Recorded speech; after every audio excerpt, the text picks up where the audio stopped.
Я вот это хотел сказать. Там их участок вам там передали, так? Ну так, они 4 сотни выдали. Чему так мало? Как он называется, Сергей там это сказал, что я позвонил с Машей, Ваня сказал 4 сотни, а Полина были 6. December the 18th, Minsk, the day before the election day. The Nikolaev office has a meeting. The main issue is organized militant militias. The risk was high, but the militants themselves were not acting out of charity. Слышишь, еще что хотел спросить. А ты насчет денег там не спрашивал? Ну, Паша вроде про завтра говорит, буду его еще видеть завтра. Ну, там Дмитриев так и сказал, сегодня завтра. Ну, да, понимаешь, уже ладно, то есть, когда он сказал, просто до этого вообще непонятно было. Ну, раз он подтвердил. Не, раз говорит сам Дмитриев, я думаю, то можно поверить. Ну да, если уже он врет, так это уже... Туда уже никому верить нельзя. Тогда уже вообще пиздец. Тогда нет правды на свете. Minsk, December the 19th, election day.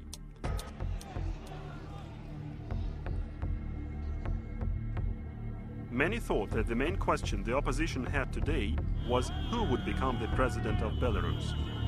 But they had a completely different concern. They had elections of their own. They were to decide who would be the main oppositionist. The obvious leader was Nikolaev. He had the money and people hired for money. The custom-made rankings always placed him at the top, trailing behind Lukashenko. If successful, the square would secure Nikolaev's position as the united opposition leader. The way things were, there was no room for other contenders. This was not agreeable to at least 3 people. First, Andrei Sannikov. He had an ambitious team behind him, but the main thing is that his wife, Irina Khalip. The Sannikov office dubbed her as Mama. The candidate followed all her orders without questioning them. Rimashevsky suspected that Nikolaev had been bought by the Kremlin. This was worse than treason for the nationalist Rimashevsky. Statkevich, in turn, was scornful of Nikolaev, viewing him as an upstart and a politico. All 3, Sannikov, Rimashevsky and Statkevich, could not cede the square to Nikolaev, giving him a chance to stage and run the show.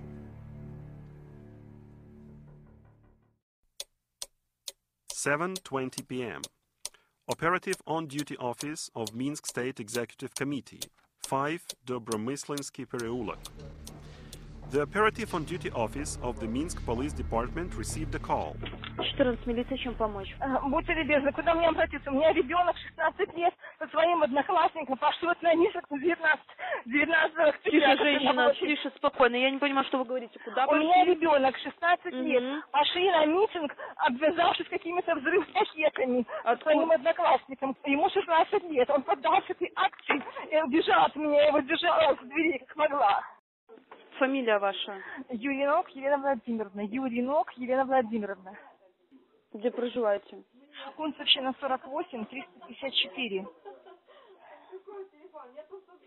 48, 354. Дома сейчас? Я сейчас на улице, я выбежала за ним.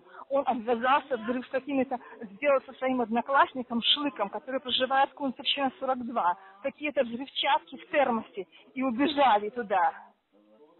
А сколько однокласснику лет? 16 тоже. Алло. Ну, я вот на улице стою, я не знаю, куда мне идти. Я очень расстроена. А что милиция? Он где-то уже туда в сторону Октябрьской помчался. Они созванивались. Не кладите трубку, звонок бесплатный. Алло. Алло, да. Здравствуйте. Давайте мы к вам направим работников милиции. Возьмем фотографию сына, ну и не допустим, чтобы он что-то утворил. Я не знаю, где. У меня фотографии последние вынес только в паспорте. Он сейчас одет совсем по-другому и по-другому выглядит. Уважаемый, тогда вместе с вами пойдем. Надо что-то предпринять, чтобы он не успел ничего сделать. Он такой гадкий. Я все время воспринимала. Я звонила везде. Давайте ваш адрес. Кунцевщина 48, 354. Еще раз, пожалуйста. У него с собой мобильный телефон. Наберите его. Кунцевщина 48, квартира 354. Nimiga Street, 7:30 p.m.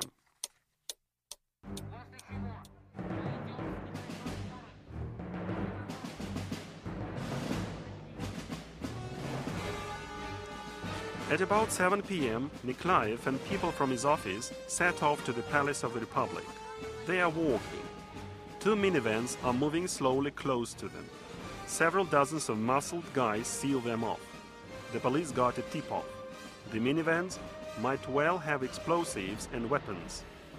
The police did not worry about the minivans in vain.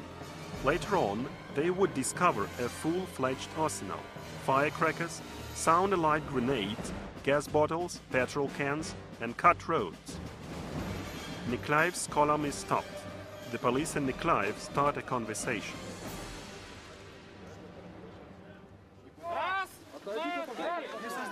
На улице коллектора нам преградила дорогу машина ГАИ, и сотрудники ГАИ попросили предоставить документы и сказали, что они бы хотели осмотреть, что находится в машине. The traffic police car stopped the way for us in Collectorna Street. Traffic police officers asked us to submit our documents and wanted to see what was in our car. In turn, we decided not to submit anything and to continue moving. To do that, we tried to roll the car of traffic police back. Nikolaev and I started to swing it and to move it back. Some drunken young man came out of the crowd from behind. It came to hand grips, and the coming police managed to part the fighters. The police officers are not guilty of what happened. But if these do not represent the authorities, who does? Let's take a closer look. Nikolai Statkevich had been calling on everyone to gather at Privokzalnaya Square, but he did not show up there. He surfaced at a different location, close to Nikolaev, right before the fight.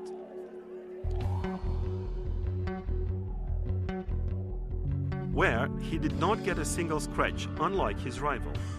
But who assaulted Nikolaev? The answer is quite obvious. Those with a vested interest in Nikolaev not leading the square. In simpler words, his ex-allies, Sannikov, Statkevich, and Rimashevsky. У меня нету денег, я должна людям. У меня кашель, я болею. Я хочу завтра на площадь. И если ты сегодня мне не выплатишь, я не приведу завтра людей. Я тебе сказал, что все сделаю. Значит, сделаю. Не кидай, пожалуйста. И с тобой, кстати, хочет поговорить человек. Давай.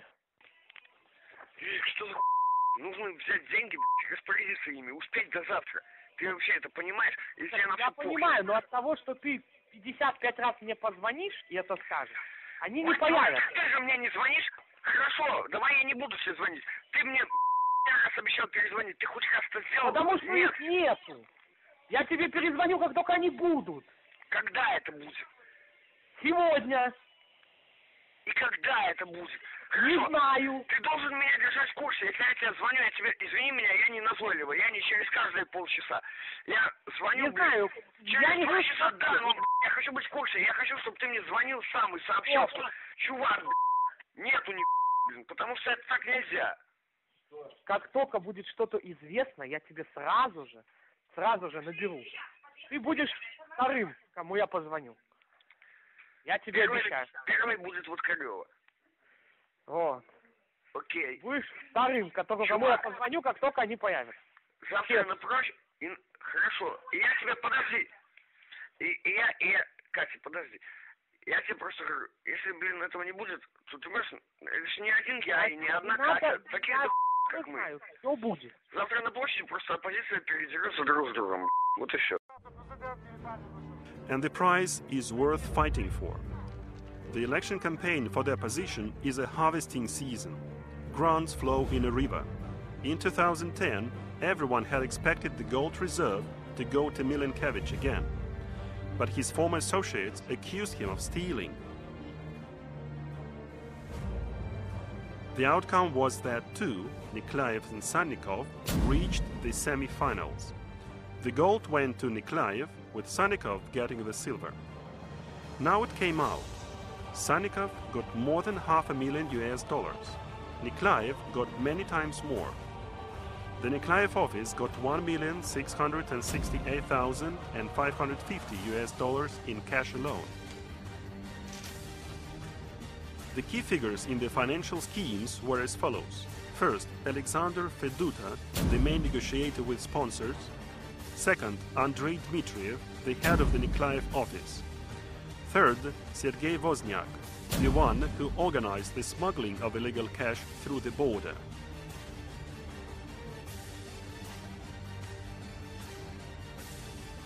The scheme was simple. In Vilnius, Wozniak got yet another sum of money from Dmitriev. He puts it to different luggage lockers at the railway station in Vilnius. He gets in touch with carriers over Skype and tells them the locker number and code, the date, and the time when they have to arrive in Lithuania and get the money.